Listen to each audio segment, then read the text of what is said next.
Never miss a live stream. The What's On guide to live stream events and shows now has its own website. You can find the guide at whatsonguide.scot, independencelive.net, or on multiple Facebook pages. Do you create your own live stream events and shows? Get them registered on the guide. See whatsonguide.scot for full details.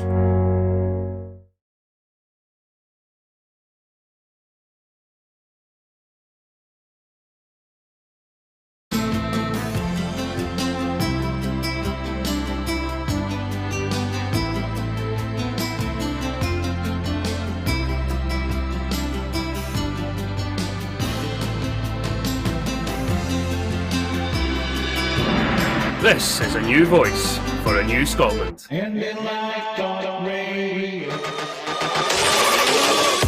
We know you're busy people, so most of our shows are also on demand on our Scottish Independence podcast channel, available wherever you get your podcasts. You'll see what a great variety of shows we have. There's something for everyone.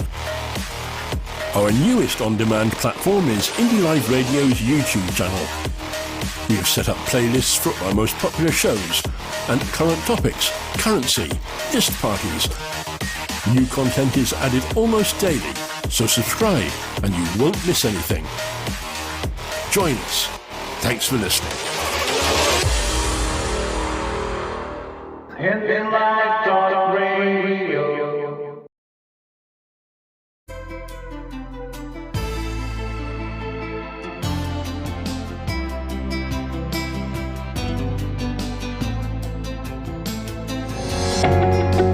Never miss a live stream. The What's On guide to live stream events and shows now has its own website. You can find the guide at whatsonguide.scot, independencelive.net, or on multiple Facebook pages. Do you create your own live stream events and shows? Get them registered on the guide. See whatsonguide.scot for full details.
And to me, that's the clear blue water between staying in the UK and going for independence. It's clear, regardless of what Boris Johnson said the other day, that they will want to go back to business as usual, where the ultra-rich are the ones who gain from everything. Mm. We don't want to be part of that. We want the chance to actually build a fairer country. But I don't think anybody who's gone over to Yes now is really for moving, because I think they can see clear as day what things look like. And I always felt that during the independence referendum that it would take a no vote in order for a lot of Scots to realise the consequences of voting no. They would have to see what happens when they vote no in order to realise what a mistake it was.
film. You can watch this again. You can be part of it.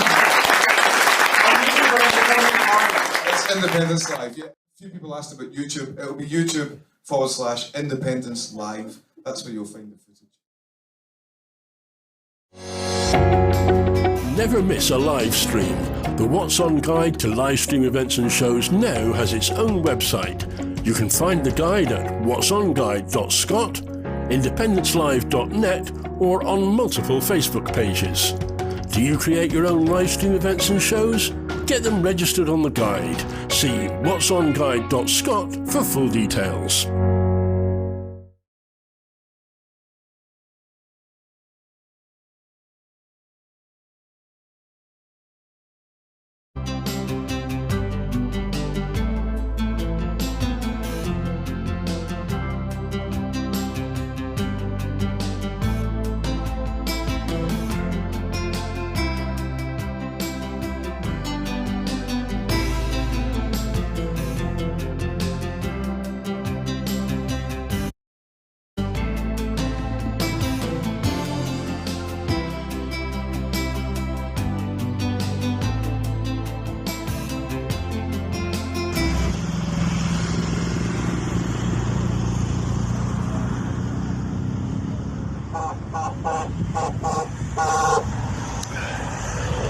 Here we are, it's the Yackin Bridge where we started the first 500 miles.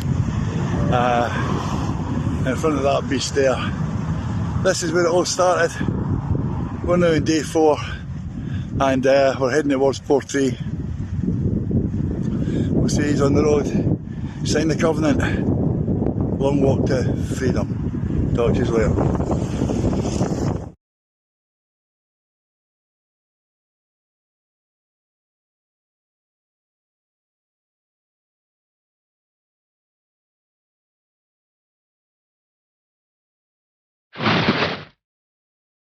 Hi there, I'm Cliff.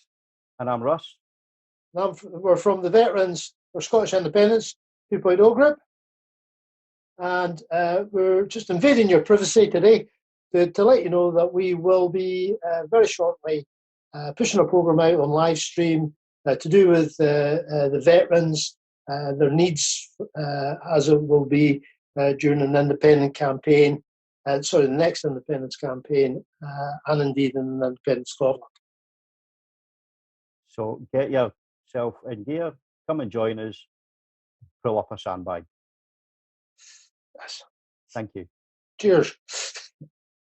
Wherever you stand, get the fresh view of what's happening in Scotland with iScot. Celebrate everything about our country with intelligent, in-depth insight from lifestyle, culture to puzzles, and all the opinions you'll need. Whether it's digital or by post, subscribe now to iScot.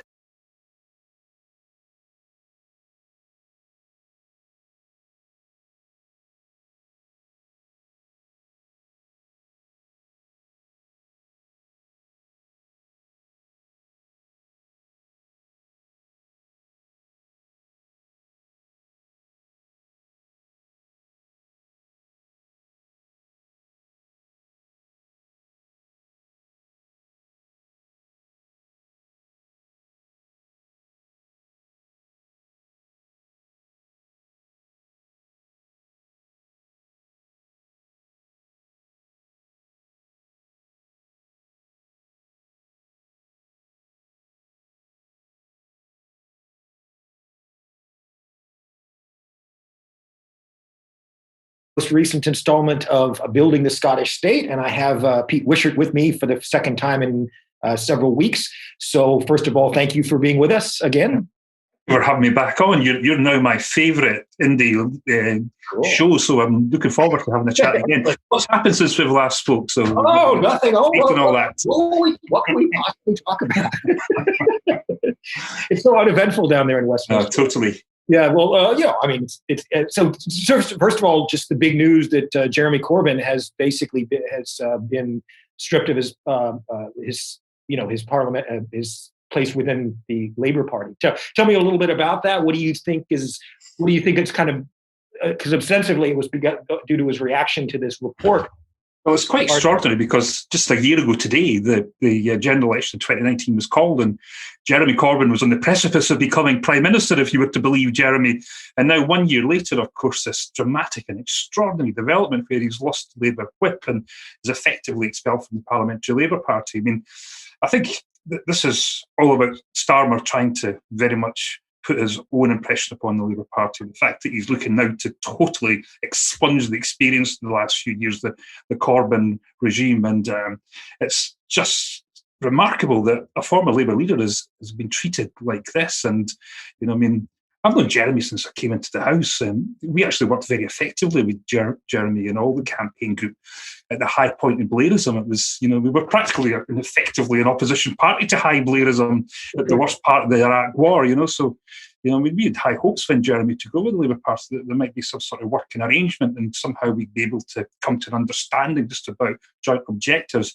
But of course, that all ended the minute the file came down from Scottish Labour, never worked with the SNP, and all of that was ruined. But, you know, I mean, it's just a remarkable development today and huge news. And how would you characterize his leadership style? I mean, all I know is seeing him, you know, in many PMQs and just kind of being lackluster and just, asking these kind of haranguing questions and expecting substantive answers from his opposite and, you know, not getting them. And I don't know, how would you characterize his leadership style, and why do you think what do you think one of the main reasons that it obviously didn't work, didn't win him the election, and you know, was led to chaos within the Labour Party? I would. There's two words I'd probably use: chaotic and disorderly. When it comes to Jeremy, I mean, that sort of follows him through in everything that he does and presents. So, but I think we've always got to remember, you know, I mean, I think we characterised Jeremy with the failures of last year and the fact he did so spectacularly badly in the election against Boris Johnson. But in 2017, remember, he made massive gains against the Conservative Party, and Theresa May's arrogance when she observed how Jeremy was performing and just believed that this would be an absolute walkover for the Conservative Party in 2017, and it was anything but. They lost the majority, and a lot of that was down. And of course, just before that, remember the extraordinary scenes in Glastonbury, you know, the white stripes to the Jeremy Corbyn chant. Yeah. So there was a period where a connection was starting to get made, I think, with the UK public, but that quickly evaporated, I think, as the more people observed Jeremy, and I think it just became harder, and he had the misery of the Brexit experience, and he couldn't find a place with that. You know, there was no natural place for a left-leaning Labour figure, a natural Eurosceptic, to lead a divided Labour Party when it came to Brexit. Mm-hmm. And I think ultimately that was his undoing, and all the stuff about anti-Semitism. I don't think anybody really believes that Jeremy Corbyn's an anti-Semite. It's just the nature and terrain of the debate that, you know, any expression of support for Palestine, you're drawn naturally into debate about Israel and all the associated anti-Semitism. It's really, really hard and difficult to discuss it properly and rationally because of the way that the terms of this debate have been framed. But I look forward to the Wikipedia entry from the years Jeremy Corbyn and see what they say in a few years' time. And obviously, substantively, Keir Starmer is substantively different. How do you, I mean, knowing him and him being a colleague of yours, what's your beat on him? What's your take on him? Well, I know Jeremy really reasonably well because I've worked with him for, you know, almost 2 decades. I hardly know Keir Starmer. I find him a very aloof. I find him extraordinarily dull. You know, I mean, I call him comatose Keir when he gets up to speaking. And I think this lawyerly way that he's got the people will quickly tire of it, you know, this ladies and gentlemen of the Parliament, I put to you type approach that he does, you know, like, and I think already there's a sort of feeling I'd rather watch paint dry than listen to comatose Keir anymore. And I think today was just about really him standing in the...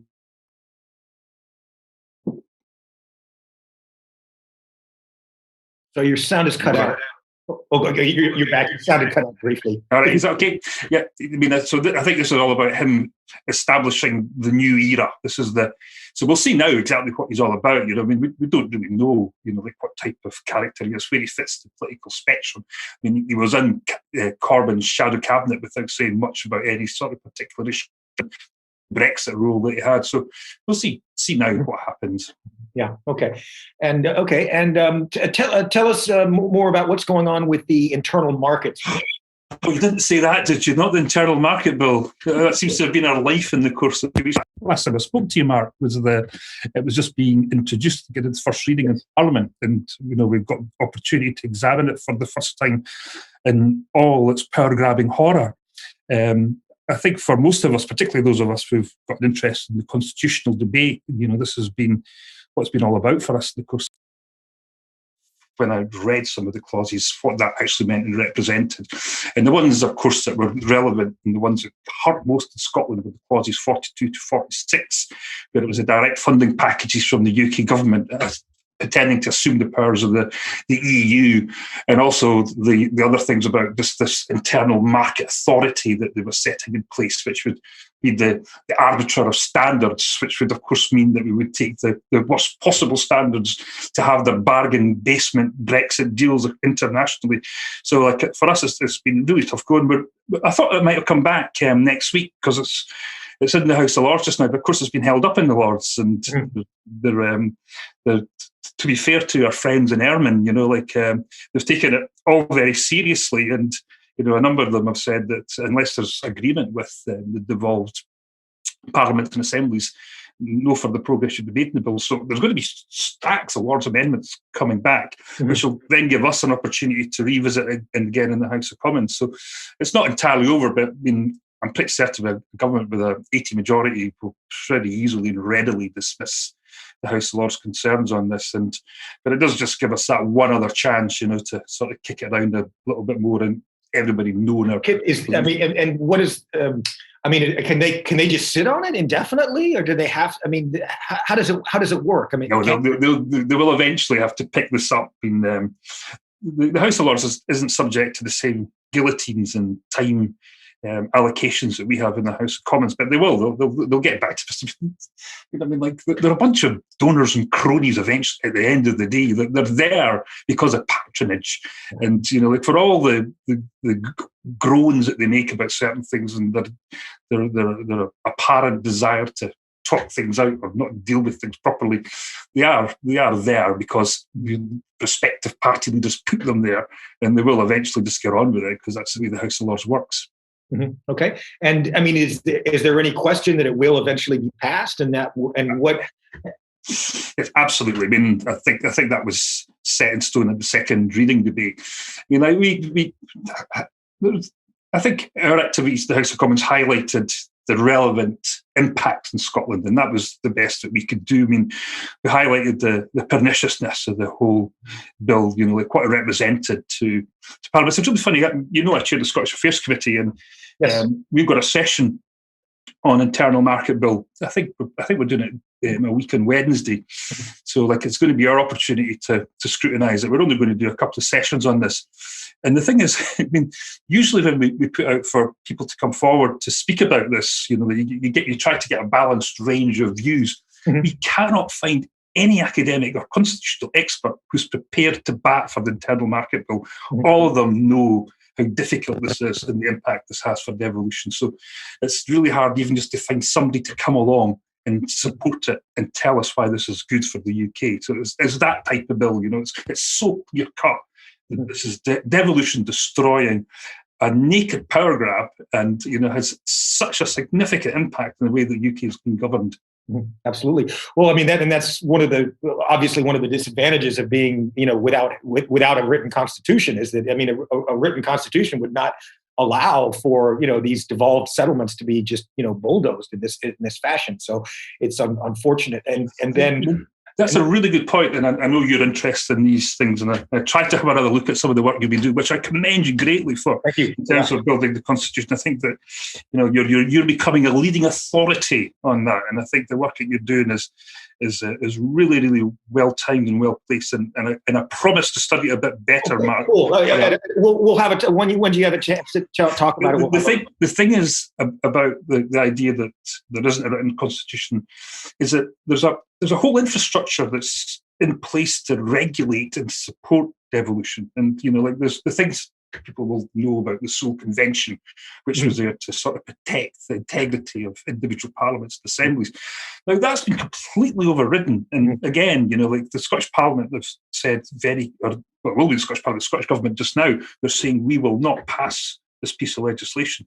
And the thing is, because that infrastructure is now so degraded that the UK government could find it free at its will just to simply ignore that. It's what they did in the EU Constitution Bill, and it's what they'll do in this one too. And like, there is nothing there now that we have in place which could effectively and vigorously defend the institutions of devolution. And this is one of the main reasons why we need our independence, because we cannot do this anymore with, like, where it gives us sort of certain protections and we can do certain things in the Scottish Parliament, we know that on the turn of a will of the UK Parliament, that's totally now overridden, and there's nothing there to defend and protect that. And in addition to this notion of parliamentary sovereignty of the crown in Parliament having being, and it's the UK is still basically divine right. I mean, there's still reference to God, and I mean, when you see the coronation and all of these very it's all so it's stuck in the feudal era, really. In terms of and it's just completely rusty constitutional. Rube Goldberg type stuff, but I remember, I think it was one Queen's speech, and I was sitting there with Hugh Edwards at the state opening of Parliament, and it's actually quite remarkable. Everybody will know the day when she comes down in her carriage and she handed a speech by the government. She reads it out, and I was sitting with Hugh, who knew every part of this process, and he said, the Queen's now going into the robing room where Lady at Arms will take off her blah blah, put on this, she'll now wear the crown, the state. And I was thinking, seriously, is this how this is done? And I would go, well, Pete, what do you make of this? And say, well, it's not really my thing, Hugh. But you're right, it's all this thing. And the thing is that they take very seriously this idea of parliamentary sovereignty. It's for them, it's all about Brexit, was effectively all about the reassertion of parliamentary sovereignty. And they take a very, very, very close and distinct view about what this means to them. And it's all about this right that Parliament can do what it wants.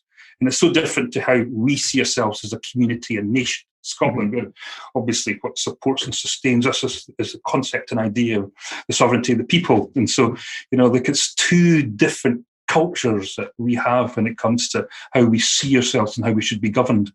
Yeah. Well, but the problem is as Scotland is, of course, in the UK, the notion of parliamentary sovereignty, the UK parliamentary sovereignty prevails, and whereas Scottish sovereignty has no. I know that a couple of years ago they allowed a resolution to pass affirming the claim of right. So do you think that would have any weight in the? No, I mean, I wish it could, but no is the short answer to that. I mean, it was a very clever move. It was Ian's idea in Watford that when we had an opposition day, that what we would do would be to take the claim of right to Parliament and ask Parliament to back it. But and we did do that, and it was just a matter, I think, to try and ensure that was going to be reasserted, and we're putting it directly in the face of UK Parliament and all the tensions about parliamentary sovereignty. But when it comes to UK law, unfortunately, there's no place at all for it. I mean, the idea of sovereignty of people is a political concept, which we believe in ourselves. It's something that underpins our determination to be an independent nation.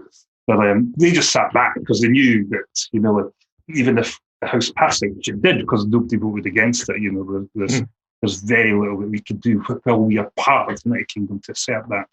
Okay, well, that brings me on. That leads perfectly into the next subject of debate: is how independence is achieved. Now, I know you're on Twitter a lot, and there's a lot of mud being flown back and forth about about the process. And from what I understand, you're very much a believer in Plan A, that there should be a referendum in with the agreement of Boris Johnson.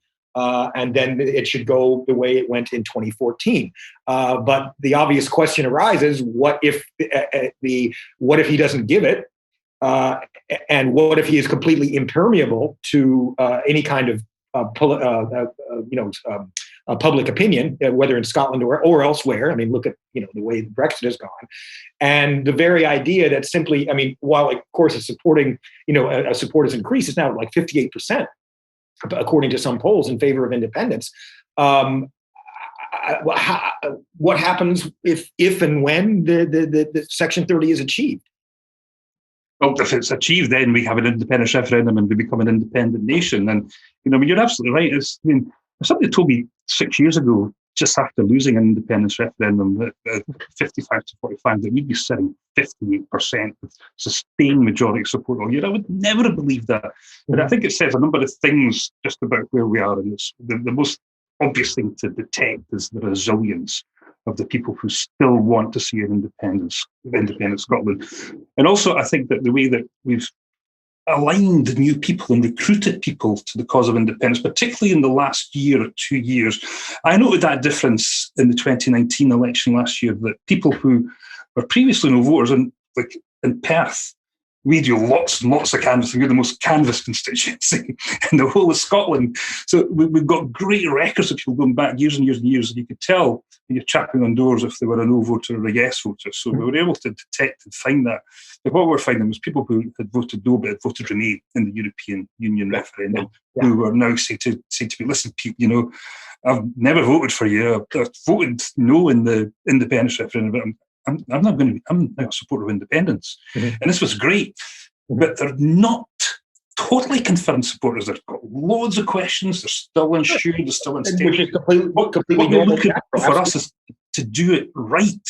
All this talk about UDIs and plebiscites really scared these people. Because we observed Boris Johnson doing that. They observed Boris Johnson proroguing Parliament and acting constitutionally. They do not want us to progress Scottish independence on that basis. In my view about all of this, it's really quite simple. We're in a great position just now, 58% of people supporting Scottish independence. But that 58% is a huge coalition of people. Some who are like the people I described, new recruits, tentative, still got lots of questions, easily taken back if the right type of case was put to them from the unionist cause. Then sitting next to them is just get it doneers. Just get it done. I am not waiting any longer. I'm demanding independence. And so you've got all of that, and people have the different means of coming to independence, what it means to them, what they want and how they want to do.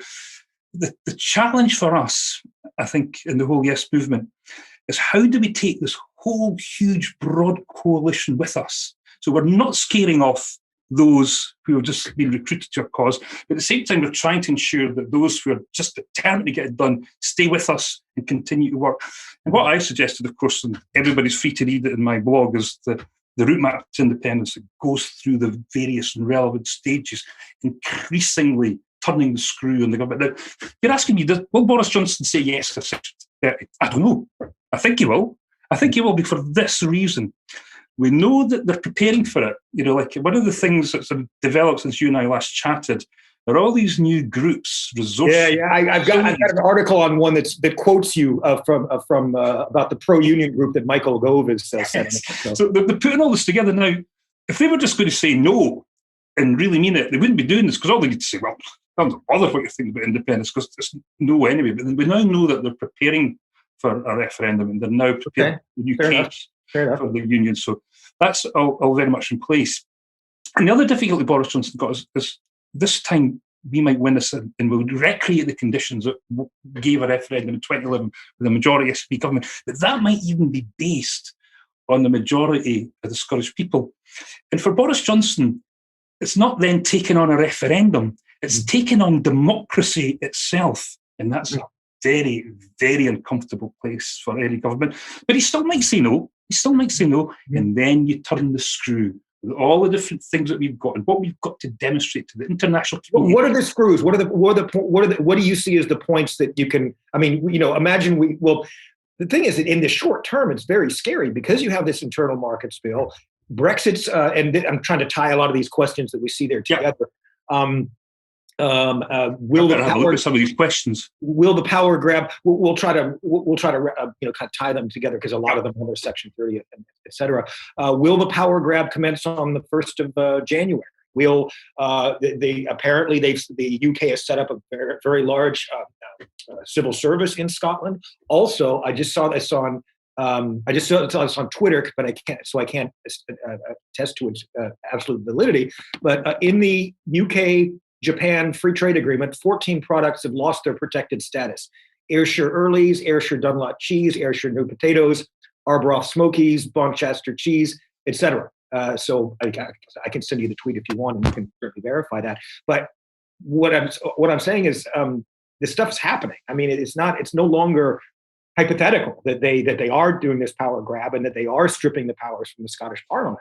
And it's like, at what point do you say, you can talk about pressure on Boris Johnson and all that, leading up, and especially leading up to this Holyrood election. But I mean, for me, from a political science point of view, it's existential that Scotland at least announce a referendum really soon. And they may be, the SNP might be about to. I'm not discounting any plausible scenario especially before Brexit. But I mean, it just seems like waiting for until after the SNP elections might be.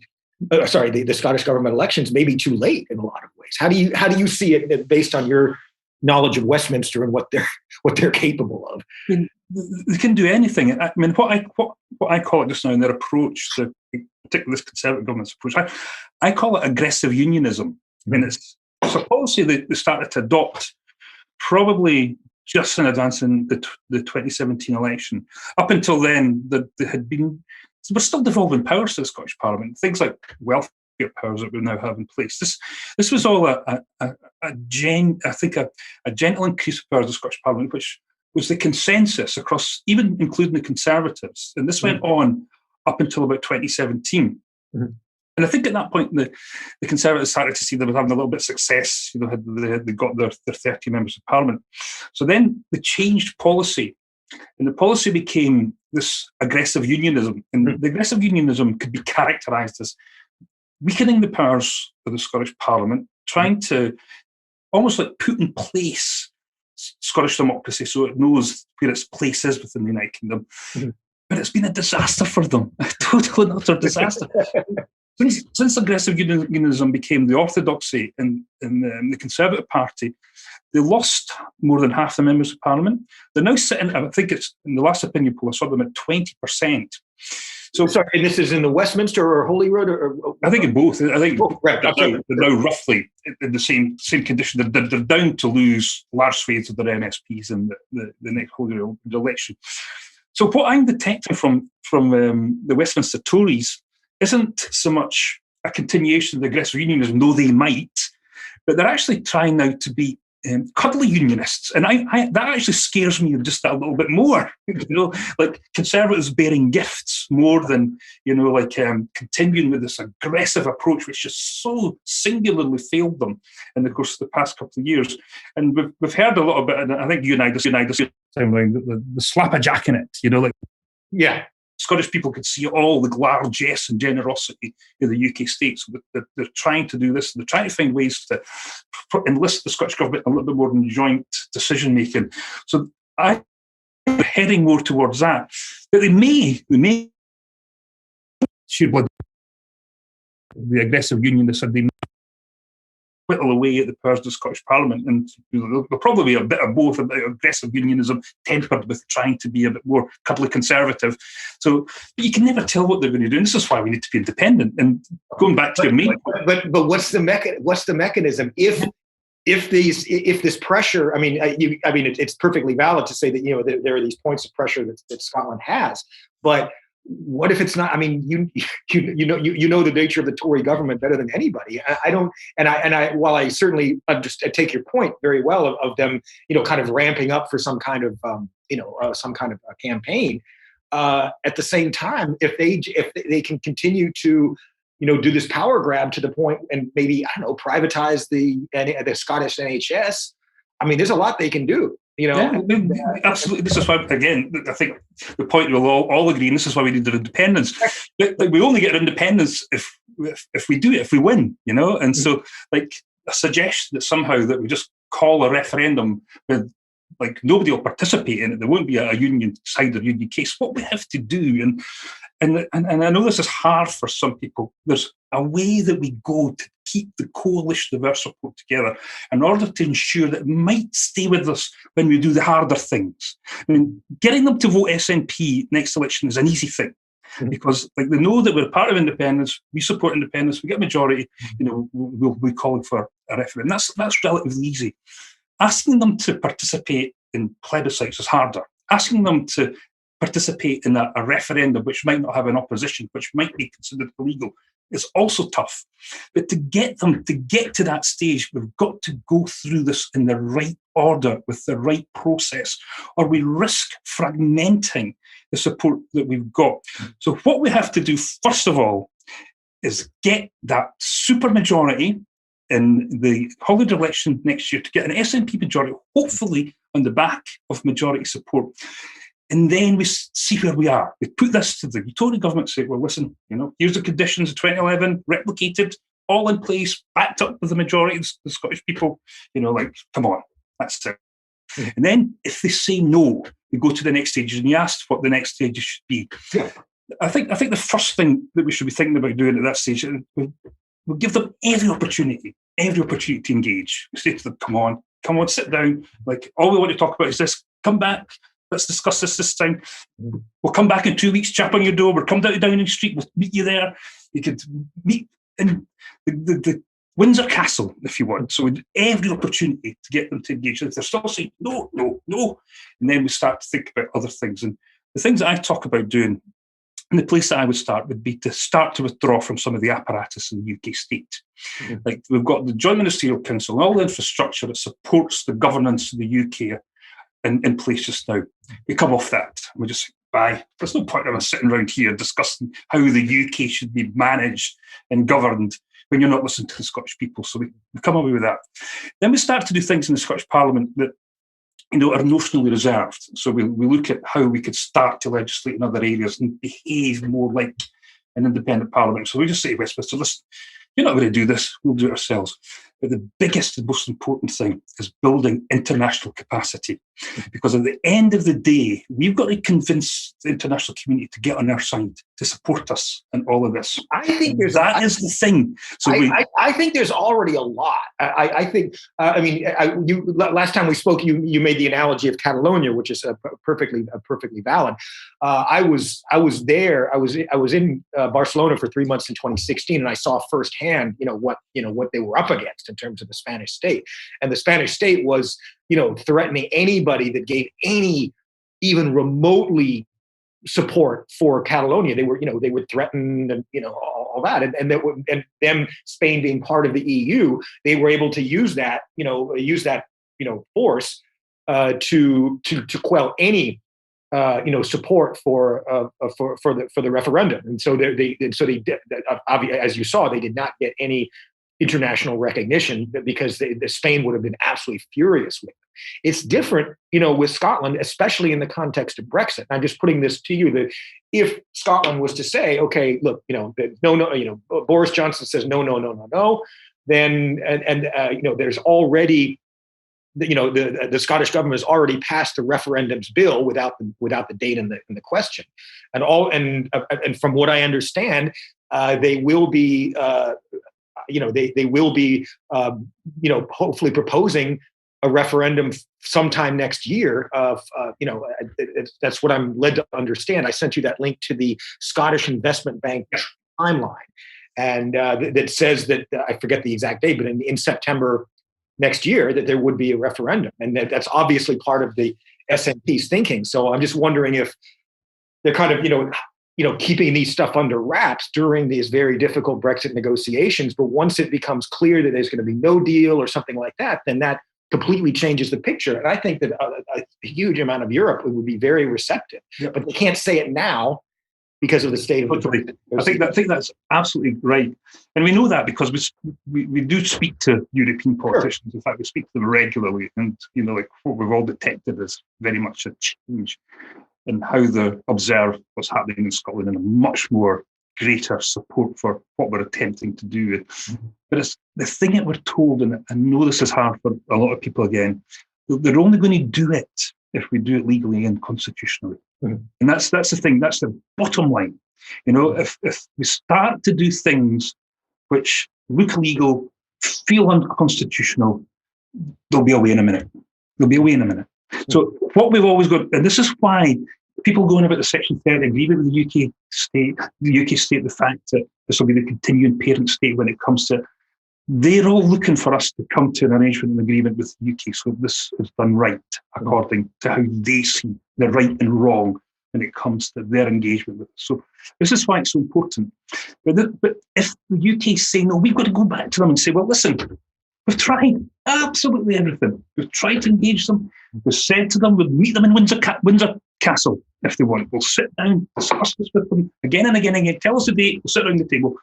We've got to demonstrate to international partners that we've tried absolutely everything to engage the UK government in a process. But what we've got to say to them is that because they've refused to engage, they've voluntarily discharged their obligations as a partner in the union. So we're going to have to design another way around this. And we're looking at you, European allies and friends.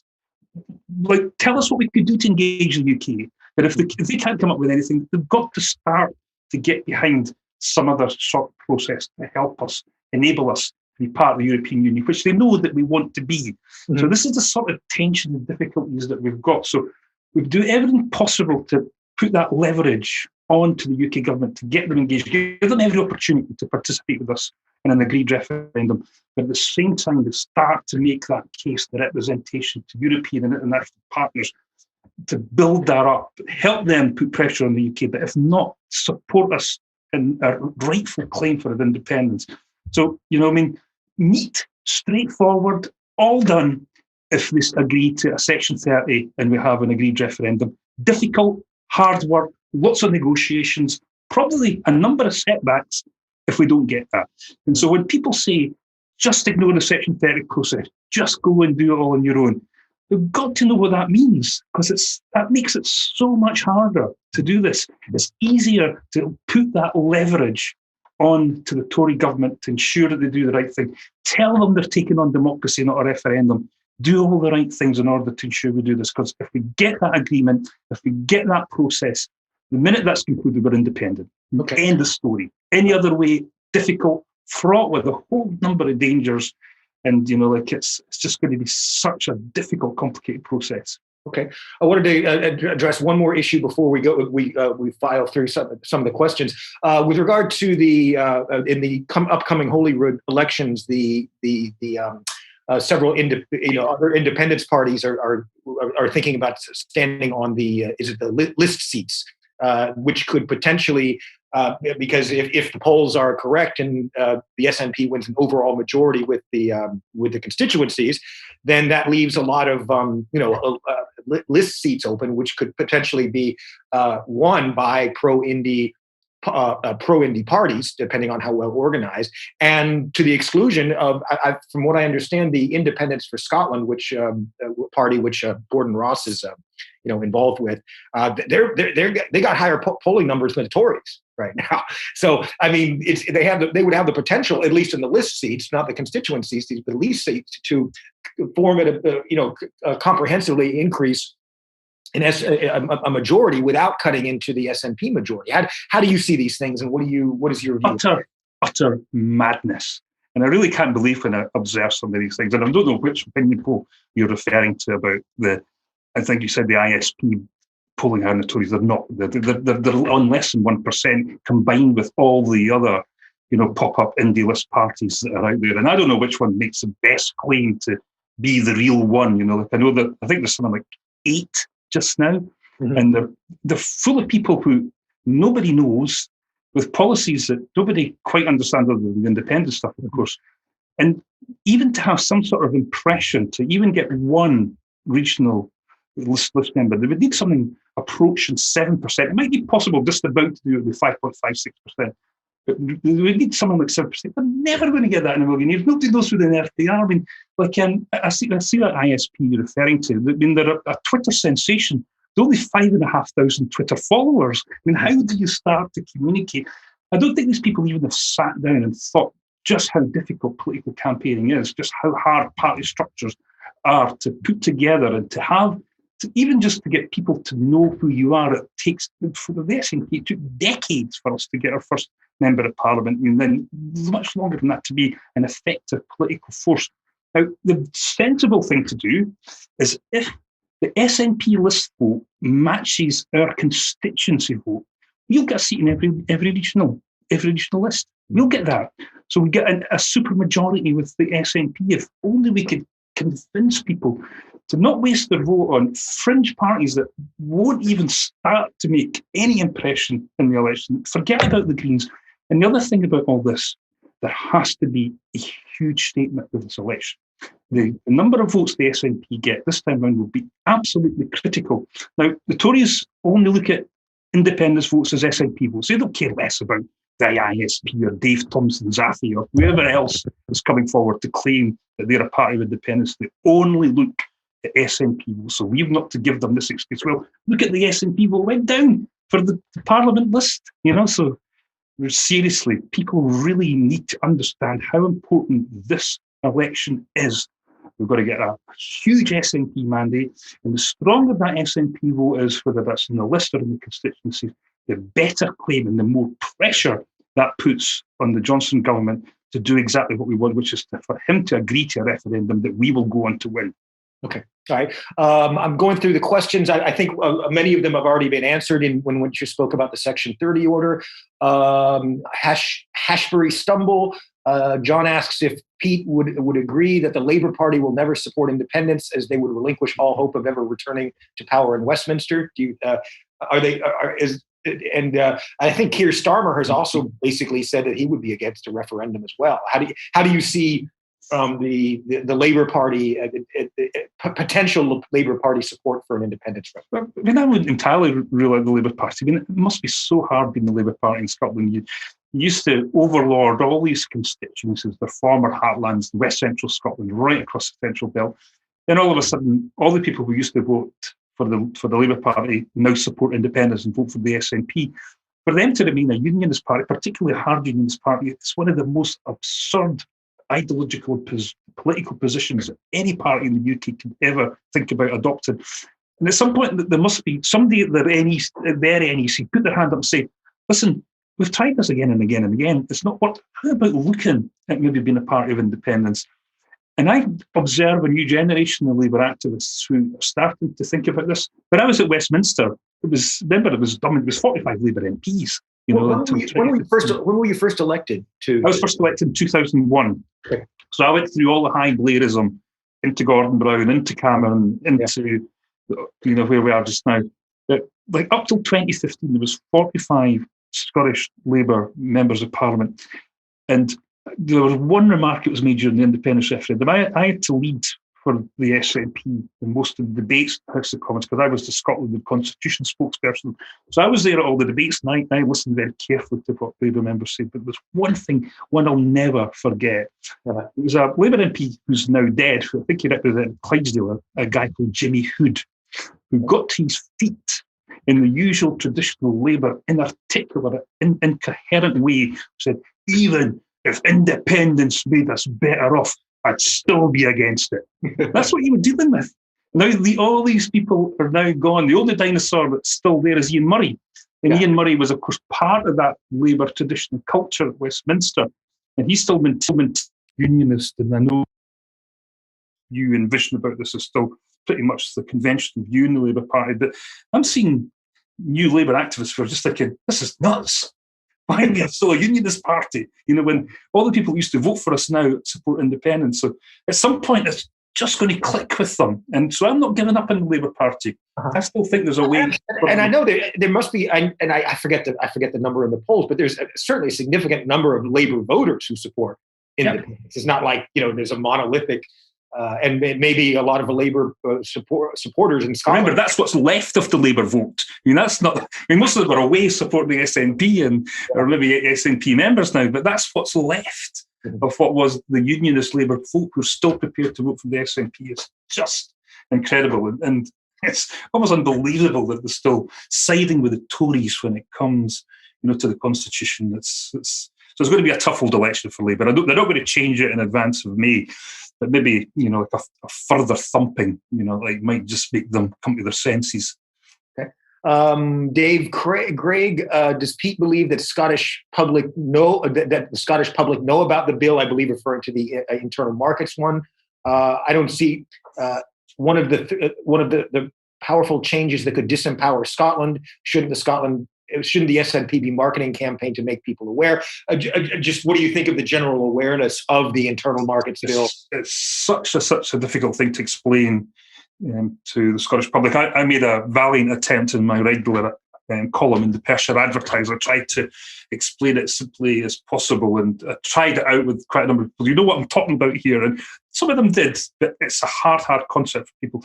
I think people, like who haven't got a fascination with politics and follow all its nuances every single minute of the day, they understand certain things about it. So I think through our activities and how we've responded to this bill, people now know it's a power grab. They now know that it presents some sort of real threat to our Scottish Parliament, to our institutions of democracy. So I think we've done enough to get that across, but it's such a difficult thing to explain. But that's what people do. They pick up little things and they recognise things, and they recognise it to be true.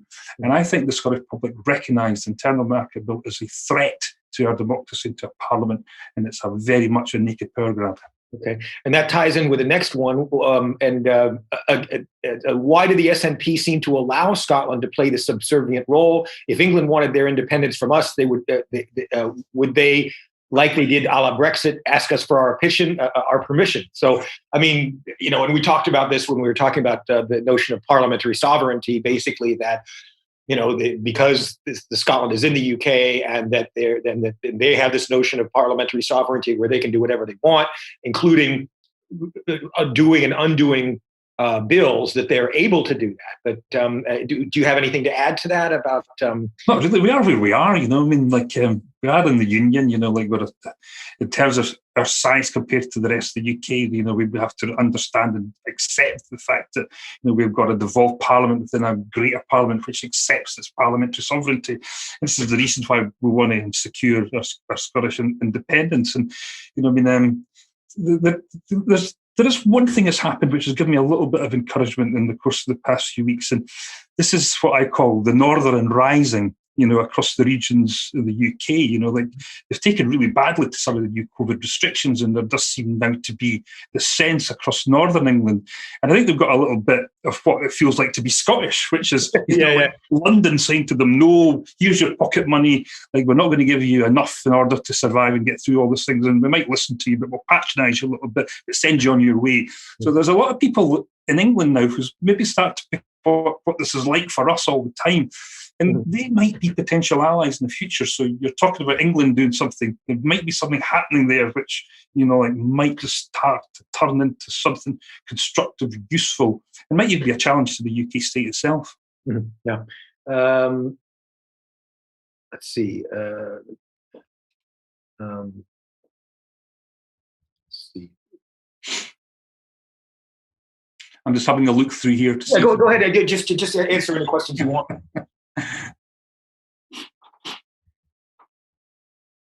All right, I see somebody asking about the voting system here again, about how the SNP achieves a majority with the voting system designed to prevent out. I don't know if it was, I know this has become one of these sort of articles, that somehow it's designed to stop us ever getting a majority. I mean, it's a proportional system, and if you look at what happens in previous elections, the support a political party gets usually sort of matches the members of Parliament that's elected. The Scottish National Party have done it a little bit better. It's been a little bit more generous to us, just because as a party, our strength isn't in one particular part of Scotland. We do well everywhere. We struggle to win some of the seats at the borders, but everywhere else in Scotland, we're expected to be in the game. So we do well out of the AMS, the haunt system, just because of our strength right across Scotland. So not sure it's designed to prevent majority. And if it was, it's done particularly badly in it then, isn't it? We got a majority in 2011, and if opinion polls are to be believed, we're going to get another majority again. This is some of the things that, I get back to about people who are trying to game the system. What they're trying to do is gain proportional representation, and whereas I've got nothing against that. But what do they want? You either want a PR system, and AMS is a reasonably good PR system because what it does is retain constituency links. So you have got an MSP. I've got John Swinney, for example, who's a local MSP in Perthshire. And everybody links to John really well as a local MSP. They know they could go to him. So, you've not got huge regional lists. You still have individual constituency members of the Scottish Parliament, and then you have the list side that provides that proportionality. And I can understand why people want to game it, but PR is really, really hard to game, and I'm pretty certain it's going to be unsuccessful again if people are going to try and attempt to do it. Okay. Have the Scottish Parliament taken steps to defend itself from the government in London dissolving the Scottish Parliament next year, presuming it has the intention to? How do you read that? First of all, I know that there was the transition bill that they passed the Scottish Parliament a couple years ago to protect the powers. I forget the name of it, but I know that was passed, so I know that they have done that. But what do you know about how the Scottish government has prepared for Brexit and this power grab? What have they done, or what can they do to defend themselves, if anything? I mean, they could do what they can with what's available to them. And we've seen the way that they've used every single instrument at their disposal to oppose Brexit. Even bringing forward their own paper about a particular role for Scotland when it comes to this, saying no to any Brexit legislation, just denying any piece of Brexit legislation, whether that's in agriculture, fisheries, or general EU departure, just not giving it legislative consent, and so the opposition goes on and goes through, and the Scottish people observe that, and that's one of the reasons I think that we've been so effective in recruiting Remainers to the cause of Scottish independence, to the SNP, because they see our values expressed and how we oppose some of the things that Westminster does. But then you're coming back again, Mark, against this brick wall of parliamentary sovereignty and the UK being able to do and say as it will, and doing that with a great deal more certainty and aggression. And this is, again, we get back to what it's all about, which underpins all the conversations that we have, that we have to be an independent nation to ensure that we're properly protected from all of this and they make all the decisions on their own, and we're not having decisions imposed upon us. But I look at people like Mike Russell, Mike's been a good friend of mine for almost 30 years. And when he rises to his feet, he speaks for our nation. And that's what I think people in the public want to see as leaders like Michael Russell, like Nicola Sturgeon, like Jean Freeman, who are standing there knowing that, we're part of this arrangement with the UK that treats us in a particular way, but they are there speaking for them, and they recognise that. And that's what's driving support for the Scottish National Party just now. Because remember that, we're support for independence, we're all encouraged about that. 58% sustained majority all year. Support for the SNP is also at 58%, and if you were to listen to some people on social media, you'd think the SNP is falling apart, or that, we're all infighting at each other's throats. The SNP has never been so popular, but more than that, it's got huge approval ratings. There's never been approval ratings for a government like we have in the Scottish National Party just now. So, we are the means to do all this. The SNP government speak for our nation. And when they get to their feet and they talk about things like Brexit, when they talk about how we're doing a response to COVID, people recognise that that's people who we want to invest in and support. And how do you characterize the SNP ideologically? I mean, I've been observing for about a decade now, really, of this goings on with the Scottish independence referendum and the SNP in particular, and I've been a member for the past 3 years, mostly to go to the conferences. But I've always considered them somewhat of a center-left party, and in some senses more socially conscious than at least the new Labour Party, or the more Blairite Labour Party. But you do also, but of course, any party that is so popular, or at least has such a wide approval ratings, obviously has to have a lot of different tents within it. How do you characterize? I mean, is that a pretty accurate assessment? Yeah. We're one of the few places ideological things. Know what we are, and we don't have to reassert it or fight about or have any sort of great debates. We're a centre-left party, because that's roughly the community values of the people of Scotland. That's where they are. So we reflect that as a party. So the debate is difficult. I mean, I'm old enough to remember, Mark, the old ideological battles, about left and right, the 79 group, for example, like there was a period in the mid-70s under the leadership of Gordon Wilson where there might have been more of a centrist position, shall we say, about certainly some of the economic programmes around the Scottish National Party. And there was probably the only time in the party system that I'm familiar with, and it was maybe just a little bit in the party, that was settled.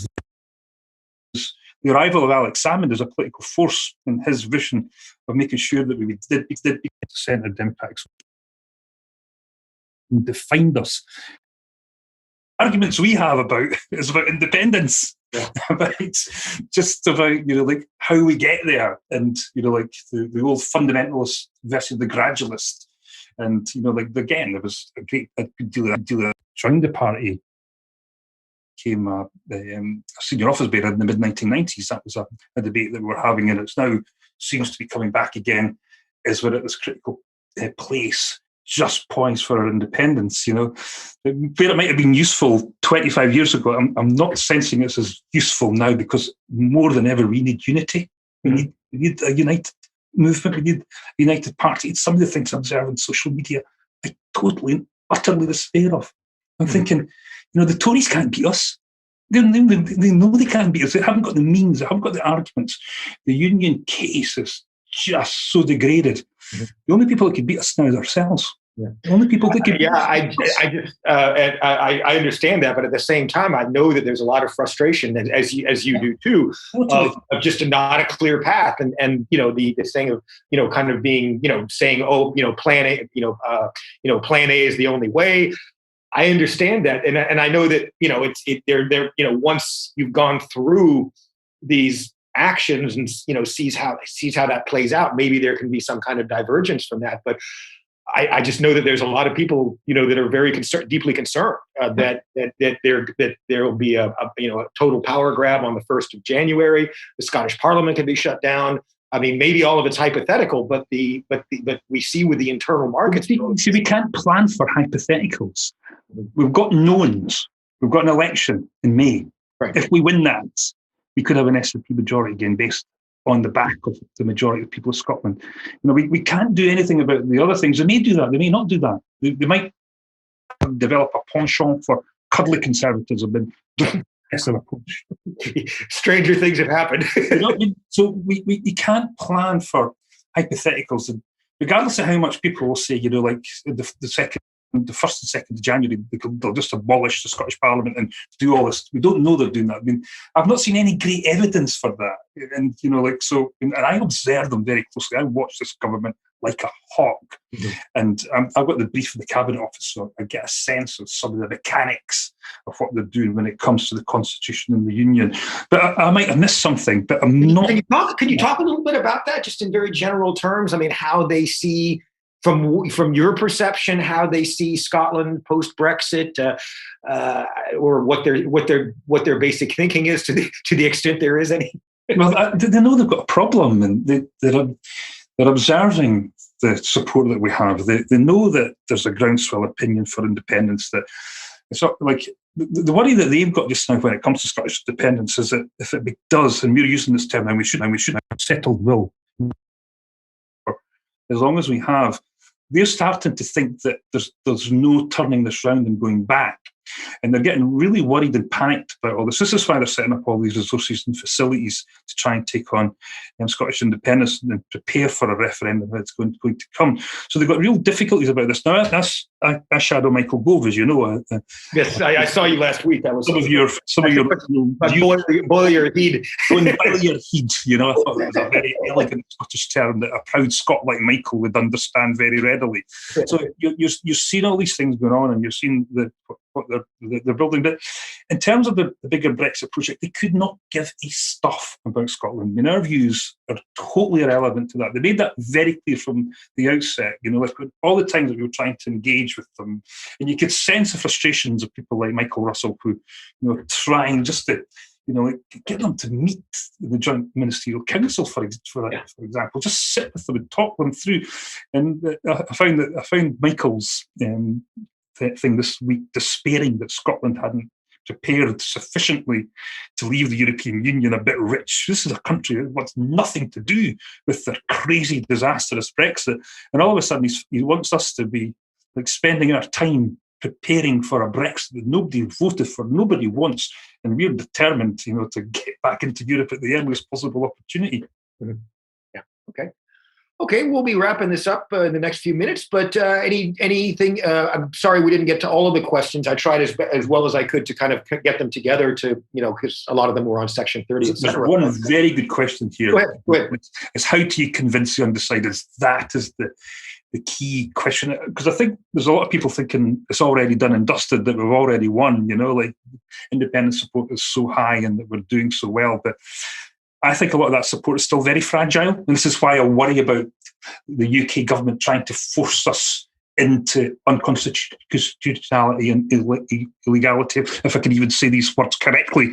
And I think they're looking, because the UK government's one approach to this is to say no to Scottish independence in a referendum and hope that the impatience and frustration builds up and that turns into fragmentation. Mm-hmm. That's the only approach they've got just now to do this. And sometimes I think when they have a look at social media, they'll be very satisfied at how well that simple, that effective strategy is working out just now. So we've got to continue to convince people, the undecideds, those that have just recently made the journey to support an independence, and keep them on board all the time.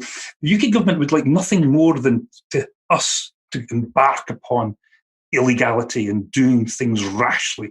And that's why they're not giving any sort of opinion about the plan B that's been suggested for conference, because I think they'd actually be quite happy, because it would get them off the referendum hook. We wouldn't have to worry about it anymore, because here's the SNP turning the next year's election into a plebiscite. And all they would do, if we did that and we were still successful, was just say no anyway. Like they're not even got a referendum to deal with. It's just somebody has won a general election, and all of a sudden that's supposed to be a mandate to negotiate independence. So it's so easy for them to deal with that and just dismiss it. So it doesn't take us any further forward, but at the same time, it might drive people away, people who want us to ensure that we're doing this properly, but certainly won't have any favour in the international community within the EU if we did something like that.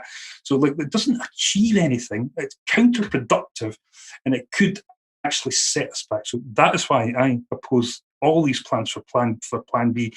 We've got to stick with the project. We're winning well. We're at levels I would never have thought at this stage after losing a referendum only 8 years ago. And if we do this properly, we'll get there. And what a prize! A prize! A nation of our own. I was going to add that in addition to convincing the undecideds, it'd be really interesting, with the constitutional site that I sent you that I've been working on, and others that I know, that we could start now kind of developing the Scottish state, that would serve as very well to say, here's what we're proposing, this is what we're doing.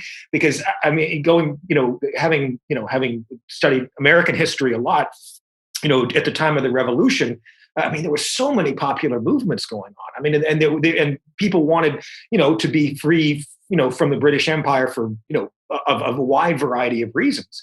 And then once they achieved independence, you had the Articles of Confederation for a few years that didn't work very well. And then the Constitutional Convention, what turned out to be the Constitutional Convention in 1787, really entrenched the power of the oligarchs. And John Jay, one of the main framers, said, those who own the country should run it. And that's just what I do not want. I don't think anybody wants for Scotland. So one thing that I think we can do, and I'd be interested to work with you, in the coming weeks, and any of your colleagues, Joanna Cherry, she knows what I've been doing as well, but to begin to, really specify what a Scottish government would be, so that we can go, so that when there's a and that could be involve having at least an interim constitution that can be developed further, after the actual referendum is won. But I think having something that in place that, I and others have developed, and that everyone's welcome to participate and contribute to, would go a long way. And we don't need permission from anybody to do that, So, absolutely. And you're totally right. I mean, I think the example you give about the building of the American Constitution, I think all of us are much more familiar with it now if we ever watched Hamilton, you know, so you know, you've got popular references about how all that was done and designed. And yeah, but Hamilton, it was mostly Hamilton, and he knew what he wanted, and there wasn't a lot of debate. It was mostly landowners, I mean, you know, that designed it, and the way the Senate was constructed, it was meant to be, you know, the Senate wasn't even elected back then. It was chosen by the state legislators. The president was chosen by the electoral college was chosen by the Senate as well. The House of Representatives, who only landed, you know, gentry or landowners could actually vote in. So the degree of political participation was very low. It was only like 6% of the population. You're totally right. And Roger Mullen always reminds us, you know, like Roger did quite a lot of work. I don't know if it was through OECD or UN and nation building in sub-Saharan Africa, particularly round about Malawi, I think it was Roger did. And like when they were preparing for their independence, a lot of the work that was going on was building, you know, like robust institutions, because they started from nothing, you know, like when you're run by, you know, like a colony like the UK, you've got, you might have a few buildings here and there, and you might have a civil service, you know, it's administered, you know, like the colonial power. Administered probably by a Scot. Yes. So, you know, I mean, like there was a lot of things going on, and Roger always reminds us that you know, like there is that work to be done. So like, I totally commend the work that you're doing, Mark. I think it's fantastic. And, you know, I mean, I'm certain from all of my colleagues, you know, like, particularly those of us who have an interest in constitutional affairs, you know, I mean, like, it's something that we really need to sort of. Well, I'm open to begin working on it. We can, you know, we can start having Zoom calls and going over aspects of it, and you know, I mean, it's going to be done anyway like that. It's not like it's going to be a bunch of landowning men in a hot room in Philadelphia, you know, scoring it out. I mean, it has to be transparent. It has to be open. People need to be able to see what they're getting. I mean, in the party, there's not really been much of a culture in order to try and do this type of work. I mean, like we always relied on Neil McCormick, you know, like who did most of the work around constitution designing, and Neil's work was incredible. One of the greatest brains, political brains we've ever had in Scotland. Lost him far too early, and it would have been great to have Neil around, you know, like as a sort of elder constitutional statesman just now to help us do these things. But there really hasn't been. And I know Leslie Riddick, for example, always tells us this is something we should be looking at, and you know, Leslie's Nordic examples, but you know how this is done, particularly Iceland. It's not to be taken from all different kinds of traditions, and it's just a question of. But I just think it's never too soon to start. Totally. Not only to, but you know, to enshrine basic rights, to design a coherent governing system, and also an amendment process. Because, for example, in the United States, you know, they just tack on amendments to the end of the Constitution. You know, and you can understand that in the paper age, where you know you can't just change all the text of all the constitutions in the books, so you have to just tack on amendments. But why not be able to change the original text? Yep. You know that kind of thing where you could really, you know, given technology and all that you can, I've often equated it to software. It's like the operating system is the Constitution, and the laws are the applications, and we can really build an integrated system like that where the Constitution can reflect. Can have a direct connection with the laws, where anybody can, you know, make suggestions about how to change it, how to upgrade it. You can have, and you don't even have to have and so you can have people, collectively saying, yeah, I want that, I want, and voting through blockchain voting, on a continual basis to refine and make the Constitution better. So that's kind of the way I've been envisioning. But I'm open to starting wherever anybody wants. To begin. So have a look at it. Well, of course, and you're now becoming well known from our colleagues too. So I know they're very much aware of your work. So we'll definitely do that. But Mark, it's fantastic, and I really enjoy our conversation. I do too. It's really a pleasure, and I see your position on Section 30 much more clearly now. I mean, because I'm like everybody else, is completely impatient. What if they say no? What if they say no? But you see the political process much more clearly, having been out front, and as you do say, it has to be done in a way that is clearly the key thing. Keep that broad coalition support together, and look to the international community to build that support capacity. That's what we're going to do. You know, it's actually quite simple, you know, and that's how we do it, you know, and we go through the stages, the steps, making sure we don't lose anybody at the other end. And if we can hold 50 to 60% through all of this, it's only going to go up. It's only going to go up. I mean, I don't think it. I can't imagine anybody saying, "Yeah, well, I really loved independence, but now that Brexit happened, I just totally happy to stick in the good old UK." I know. Yeah, good stuff. Great. Well, thanks, Mark. My pleasure. Easy. Have a look at the site, and let me know your thoughts. But let's get going on it. You know? Yeah. Okay. Take it easy. Cheers. All right. Bye bye.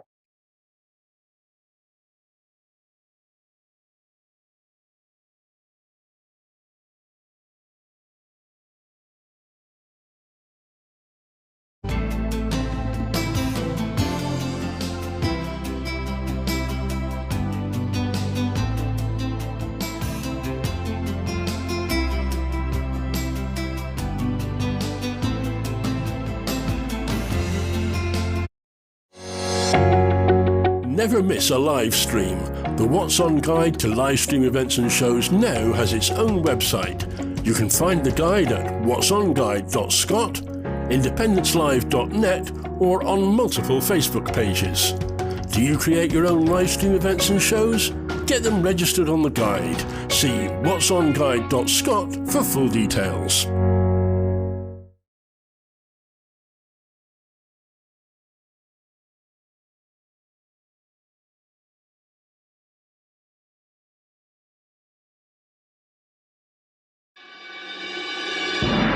This is a new voice for a new Scotland. We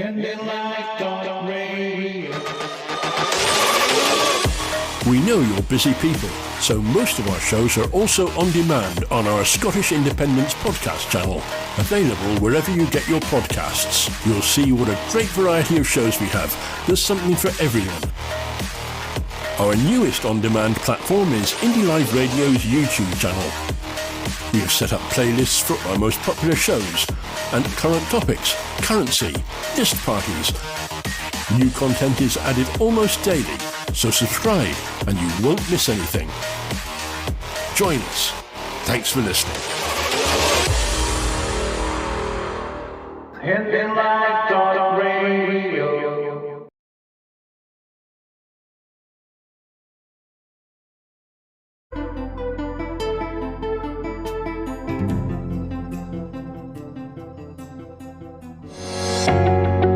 Never miss a live stream.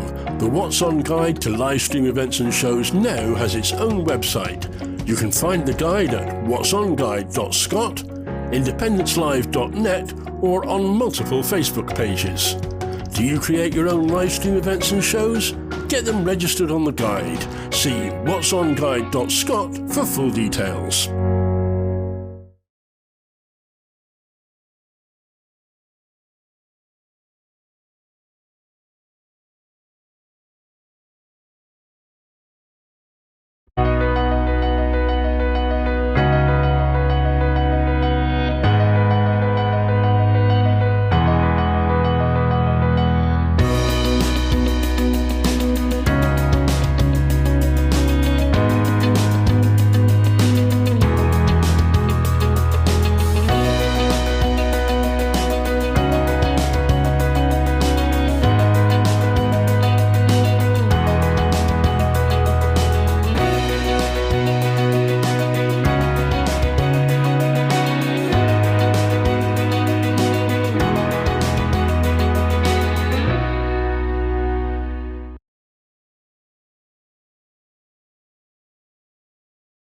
And to me, that's the clear blue water between staying in the UK and going for independence. It's clear, regardless of what Boris Johnson said the other day, that they will want to go back to business as usual, where the ultra-rich are the ones who gain from everything. Mm. We don't want to be part of that. We want the chance to actually build a fairer country. But I don't think anybody who's gone over to Yes now is really for moving, because I think they can see clear as day what things look like. And I always felt that during the independence referendum that it would take a no vote in order for a lot of Scots to realise the consequences of voting no. They would have to see what happens when they vote no. in order to realise what a mistake it was.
Film, you can watch this again, you can be part of it.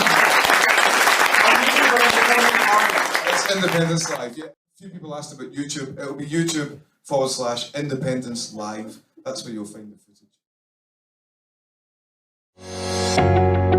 Never miss a live stream. The What's On guide to live stream events and shows now has its own website. You can find the guide at whatsonguide.scot, independencelive.net, or on multiple Facebook pages. Do you create your own live stream events and shows? Get them registered on the guide. See whatsonguide.scot for full details.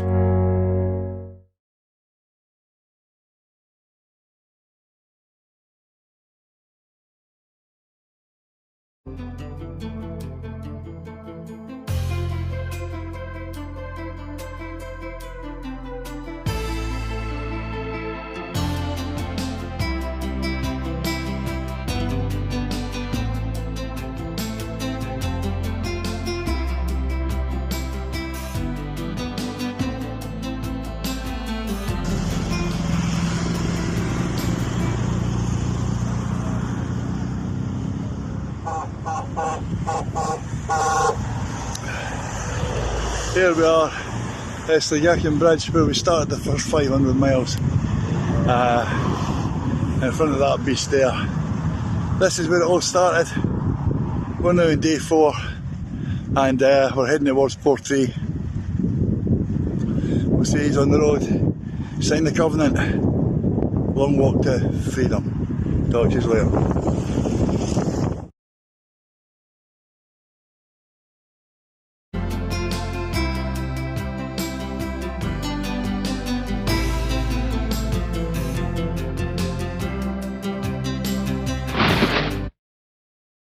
Hi there, I'm Cliff. And I'm Russ. And we're from the Veterans for Scottish Independence 2.0 group. And we're just invading your privacy today to let you know that we will be very shortly pushing a programme out on live stream to do with the veterans, their needs as it will be during an independent campaign. The next independence campaign, and indeed in an independent Scotland. So get yourself in gear, come and join us, pull up a sandbag. Yes. Thank you. Cheers. Wherever you stand, get the fresh view of what's happening in Scotland with iScot. Celebrate everything about our country with intelligent, in-depth insight from lifestyle, culture to puzzles, and all the opinions you'll need. Whether it's digital or by post, subscribe now to iScot.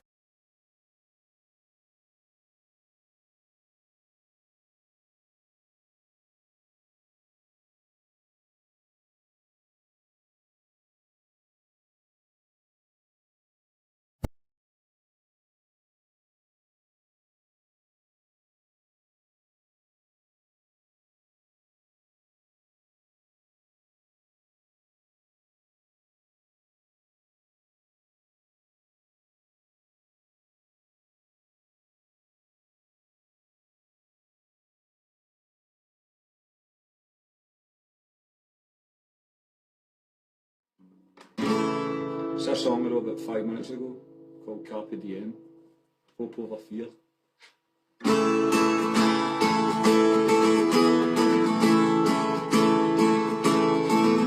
Are you threatened by words from an empire of money and gold? Will you trade in your country's potential for the lies you've been sold?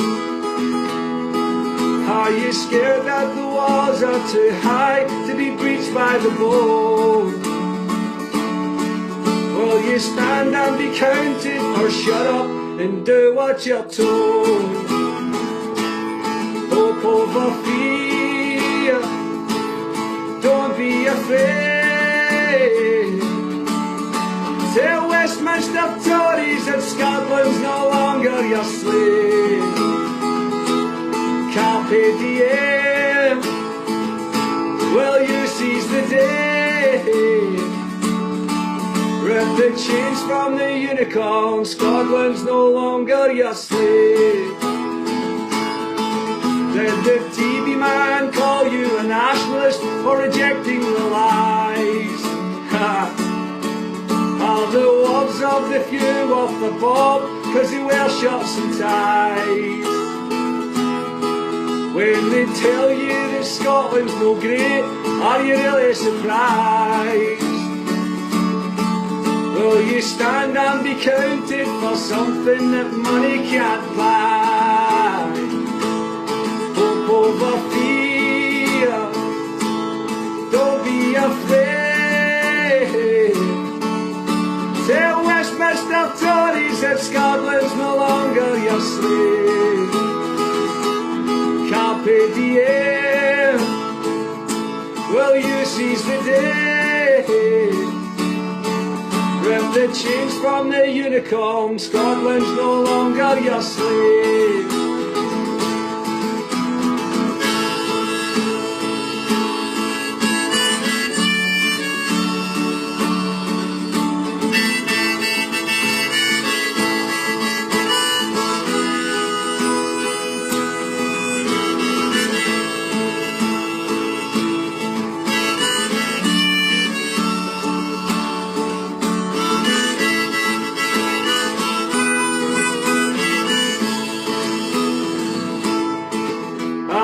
Happy that nuclear weapons are dumped on the Clyde, fighting wars for the wealth of the few. How many have died?